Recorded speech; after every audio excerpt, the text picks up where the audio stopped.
বঙ্কিমচন্দ্র চট্টোপাধ্যায় ছিলেন বাংলা সাহিত্যের এক কিংবদন্তি ব্যক্তিত্ব, যাকে বাংলা উপন্যাসের জনক হিসেবে বিবেচনা করা হয়। তার জীবনী বাংলা সাহিত্য ও সংস্কৃতি ইতিহাসে এক উজ্জ্বল অধ্যায়। জন্ম ও পরিবার। বঙ্কিমচন্দ্র চট্টোপাধ্যায় 1838 সালে 26 জুন ব্রিটিশ ভারতের বেঙ্গল প্রেসিডেন্সির উত্তর 24 পরগনা জেলার কাথালিয়া মহকুমার নৈহাটি গ্রামে জন্মগ্রহণ করেন। তার পিতার নাম যাদবচন্দ্র চট্টোপাধ্যায় এবং মাতার নাম দুর্গা সুন্দরী দেবী। তার পরিবার ছিল সংস্কৃতি মনা ও শিক্ষিত। শিক্ষা জীবন।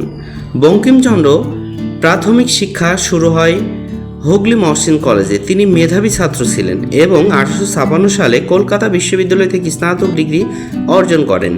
তিনি ছিলেন কলকাতা বিশ্ববিদ্যালয়ের মধ্যে প্রথম স্নাতকদের মধ্যে একজন।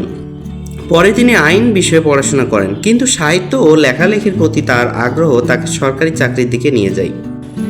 কর্মজীবন। বঙ্কিমচন্দ্র চট্টোপাধ্যায় 1858 সালে ব্রিটিশ সরকারের অধীনে ডেপুটি ম্যাজিস্ট্রেট ও ডেপুটি কালেক্টর হিসেবে চাকরিতে যোগ দেন। তিনি বিভিন্ন স্থানে কর্মরত ছিল, যেমন যশোর, মুর্শিদাবাদ, খুলনা, বর্ধমান, হাওড়া। তিনি একজন দক্ষ প্রশাসক হিসেবে পরিচিত ছিলেন। চাকরির পাশাপাশি সাহিত্য চর্চা অব্যাহত রাখেন। সাহিত্য জীবন। বঙ্কিমচন্দ্র চট্টোপাধ্যায়ের অসাধারণ কিছু লেখার মধ্যে উপন্যাস দুর্গেশ নন্দিনী, কপালকুণ্ডলা, আনন্দমঠ, দেবী চৌধুরানী, সীতারাম ইত্যাদি। আপনারা শুনেছেন পথিক তুমি পথ হারাইয়াছ, এটা কিন্তু বঙ্কিমচন্দ্র চট্টোপাধ্যায়েরই লেখা। প্রবন্ধ ও অন্যান্য রচনা। কমলাকান্তের দপ্তর, ধর্মতত্ত্ব, বঙ্গদর্শন।